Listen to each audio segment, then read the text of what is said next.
입시가 로또야? 수학 4등급이 서울대 원서를 쓴다? 선아는 전형적인 문과 학생이었다. 국어와 한국지리처럼 문과 대표 과목을 정말 좋아했다. 하지만 문과를 가면 밥 벌어 먹고 살기 어렵다는 아버지의 강력한 권유에 따라 이과를 선택했다. 그렇게 이과를 가기는 갔는데 수학과 물리만 못하고 모든 교과목에서 뛰어난 성과를 거두었다. 다행스럽게도 생물과 화학도 잘해서 선택 과목도 만족할 만한 수준이었다. 그래도 그 중에서 제일 잘하는 과목은 국어였다. 국어를 어찌나 좋아하는지 독서 비문학 영역에서는 EBS 지문을 활용해서 스스로 문제를 만들어서 친구들에게 돌려보게 할 정도였다. 문제 수준도 훌륭했다. 문학작품이 나오면 주저학교는 일목요연에 정리하고 자기만의 노트를 만들어 낯선 작품이 나와도 바로 적용시켜보는 능력도 매우 탁월했다. 윤동주, 김소영, 김광규 시인의 작가 생활을 정리해서 공통점을 추출한 내용은 지금도 내가 학생들에게 가르쳐주고 있을 정도다. 나는 가끔씩 선아를 불러서 대화를 나눴는데 학생과 선생의 대화가 아니라 동료 선생님과 이야기를 나누는 기분이었다. 그런데 안타깝게도 이과 상위권인 선아는 수학에 대한 울렁증이 있었다. 진짜 수학만 잘하면 독보적인 전교 1등일 텐데 여러 가지 이유로 수학에 대한 트라우마가 있었다. 열심히 문제도 풀고 오답 노트도 만들고 그 어떤 과목보다 시간 투자도 많이 했지만 막상 시험을 보면 결과가 좋지 않았다.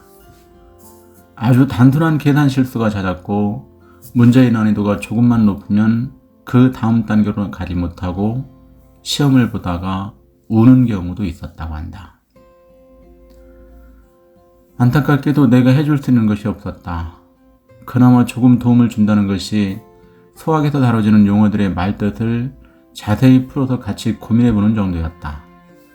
예를 들어 정사형이라는 개념은 평면 위의 도형을 그 평면 위에 있지 않은 공간 안에 고정된 점을 지나는 직선으로 다른 평면의 도형으로 옮기는 대응 또는 그 대응에 의한 상이라고 나와 있다.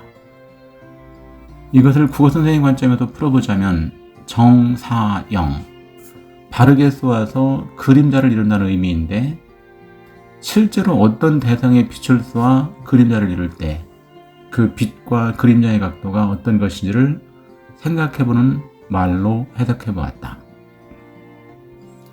선아에게 어떤 식으로도 도움이 될까 해서 이런 방식으로 수학의 용어의 개념을 고민해보았으나 그래 봐야 국어 선생의 단편적인 관점에 불과했다. 수학과 물리, 지구과학을 제외한 다른 과목은 최상위권이었다. 심지어 체육이나 미술 같은 과목도 정말 열심히 해서 늘 만점을 받았다. 고등학교 3학년이 되면서부터는 국어를 굳이 따로 하지 않아도 될 정도로 만점이 나왔다. 그런데도 한 번도 빠지지 않고 일찍 나와서 내 수업을 들었다. 하루는 수학 점수가 대해서 조심스럽게 물어보았다. 선아야, 이제 너 정도면 국어는 혼자 해도 될 것 같고 그 시간에 수학 공부를 더 하면 어떨까? 나는 매우 진지하게 말했는데 선아가 아무 대답 없이 칠판을 바라보더니 갑자기 눈물을 뚝뚝 흘렸다. 나는 그런 분위기에 감히 어떤 말도 이어갈 수 없어 가만히 지켜보기만 했다. 수업이 끝나고 선아가 원장실로 찾아왔다. 선생님, 저 잠깐 좀 상담 가능하세요? 에구, 그럼 선아 어서 들어와라. 선아는 조심스럽게 테이블 맞은편에 앉았다. 선생님, 아까 수업 시간에는 죄송했어요. 아니야, 괜한 소리를 해서 내가 미안하지. 근데 무슨 속상한 일이 있어? 아니요, 그게 아니라 선아는 무슨 말인가를 하려다가 다시 울먹거렸다. 나는 조용히 선아를 지켜볼 수밖에 없었다. 잠시 후에 마음을 진정시킨 선아가 조용히 입을 열었다. 저기 선생님, 저 일부러 국어 모의고사 문제를 한두 개씩 틀리는 이유를 아세요? 글쎄 말이다. 내신은 완벽하게 하면서 모의고사는 꼭 그렇게 틀려서 이상하다 하긴 했는데 저한테 국어 수업을 듣는 건 오아시스 같은 거예요. 막 숨이 막히다가도 국어를 배우러 오는 시간이 되면 숨통이 트여요. 그래서 내신은 기록에 남는 것이라서 최선을 다하지만 수능 모의고사는 일부러 한두 개씩 틀려서 아직 부족하다는 걸 엄마 아빠한테 보여주려고 그래요. 진짜? 어쩐지 그렇게 쉬운 문제를 선원이가 왜 틀렸을까 의아하기는 했어. 그냥 선생님이랑 친구들이랑 같이 시를 배우고 소설을 읽고 문법을 하나하나 따져보는 시간이 정말 행복해요. 선아의 표정은 정말로 진지했다. 그 누구보다 국어를 좋아하는 모습이 그대로 드러났다. 선아야, 그래도 이제 어떤다니. 고3이라도 전과를 할 수도 없고 이럴수록 더 열심히 수학 공부를 해야지. 선아는 말없이 고개를 끄덕이면서 또 울기 시작했다. 가끔씩 이런 학생들이 나타났다. 국어가 정말 좋은데 부모님이 대학 진학이나 취업의 어려움을 걱정해서 이과로 몰아가는 경우가 있었다. 자녀의 미래를 걱정하는 부모님의 의견은 존중할 수밖에 없으니 안타깝기 그지없다. 선아는 어렵게 1학기 중간고사를 치르고 6월에 교육과정 평가원 수능 모의고사를 보았다. 수학을 빼고 전 과목 1등급이었다. 국어는 당연히 만점이었다. 다른 시도교육청 모의고사나 사설 모의고사와는 달리 교육과정 평가원 수능 모의고사는 최선을 다한 결과였다. 성적표가 나오자마자 선아의 부모님은 국어학원에 보내는 것을 중단하고 과감하게 환불까지 해가셨다. 이게 국어 과목의 비애다. 어떤 학생이 중요한 시험에서 수학 과목 만점을 받으면 그 학원에는 더 많은 학생들이 몰려온다. 근데 국어 과목에서 연속 만점을 받으면 대부분의 학생과 학부모님들은 국어는 이제 됐다면서 그 시간에 수학이나 영어에 투자한다. 어쩔 수 없는 일이지만 참 허탈하고 아쉬울 때가 많다. 한동안 선아를 보지 못하고 여름방학이 끝났다. 선아는 고3 여름방학을 수학과의 전쟁을 치르며 열심히 마무리를 하고 9월 초에 학원에 나왔다. 자기소개서를 첨삭받기 위해서였다. 1학년 때부터 중간중간에 교과 활동과 비교과 활동을 점검하면서 부족한 점을 함께 보완해 와서 어느 정도 상황 파악은 끝난 상태였다. 다 좋은데 역시 수학과 일부 과학 과목이 문제였다. 그래도 선우는 그에 맞춰서 열심히 자소를 쓰고 나에게 첨삭을 받고 의견을 나누었다. 1차 수시에 원서를 넣고 간절하게 기도했다. 하지만 안타깝게도 선아는 수능 전에 면접을 시행하고 결과가 나오는 두 곳의 대학에 떨어지고 말았다.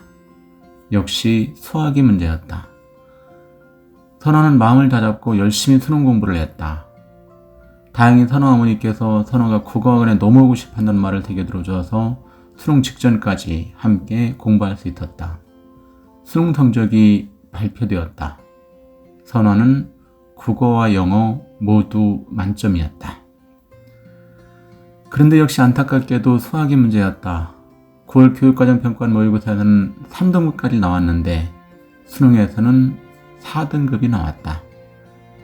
이과 학생에게 수능 4등급은 말 그대로 치명적이었다. 수능 성적표를 가지고 진로 상담을 오는 선아는 울지 않았다. 뭔가 초연한 표정으로 빙긋이 웃고 있었다. 재수를 결심하고 어쨌거나 정시 원서를 쓰기로 했다. 그때 수시 2차 결과가 발표되었다. 고려대 간호학과 불합격, 경희대 간호학과 불합격이었다. 선아는 재수학원 조기 개강반에 등록을 했다. 나는 마지막까지 정시 원서를 집중해보려고 했지만 어차피 안 될 거라며 부모님은 흔들리지 않고 재수학원에 보냈다. 나는 정시 원서 마지막 날 선아를 불렀다. 재수를 하더라도 이왕이면 서울대 원서 접수증을 가져보는 거야. 나는 서울대에 떨어졌다. 이래 해야 기분이라도 덜 나쁘지 않을까? 뭐 경희대도 떨어졌는데 서울대 원서를 어떻게 넣을 수 있겠어요? 그래도 마지막은 없어. 재수를 할 때 이를 갈고 5기로 공부하기 위해서라도 일단 원서를 내보자. 나의 간곡한 부탁에도 선호는 고개를 저었다. 이런 상황에서는 더는 어쩔 방법이 없었다. 나는 선호 아버지에게 전화를 걸었다. 아버님, 제가 나설 수 있는 일은 여기까지지만 재수를 할 때 성취 동기를 더 부여하기 위해서라도 일단 서울대에 원서를 한번 내보면 어떨까요? 하지만 선호의 아버지는 예상한 대로 형식적인 대답을 하고 전화를 끊어버렸다. 나는 선호가 그냥 그렇게 재수를 하는 것으로 알고 있었다.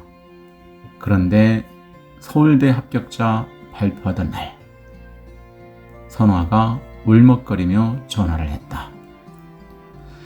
선생님, 저 서울대 간호학과에 합격했어요. 온몸에 소름이 돋았다. 입시는 마지막 순간까지 알 수 없다. 마지막까지 마지막은 없다. 아무것도 하지 않고 망설이는 것보다 단 1%의 가능성, 아니 아무런 가능성이 없어도 도전해봐야 한다. 자신을 믿고 과감하게 원하는 그곳에 모든 것을 던져보는 사람만이 꿈을 이룰 수 있다. 로또 당첨의 가장 중요한 비법은 일단 로또를 사는 것이다. 로또를 사는 사람만이 당첨의 행복을 누릴 수 있다. 입시를 로또에 비할 바는 아니지만 마지막까지 최선을 다하고 온몸을 던질 수 있는 사람만이 합격의 영광을 누릴 수 있다. 마지막에 마지막은 없다.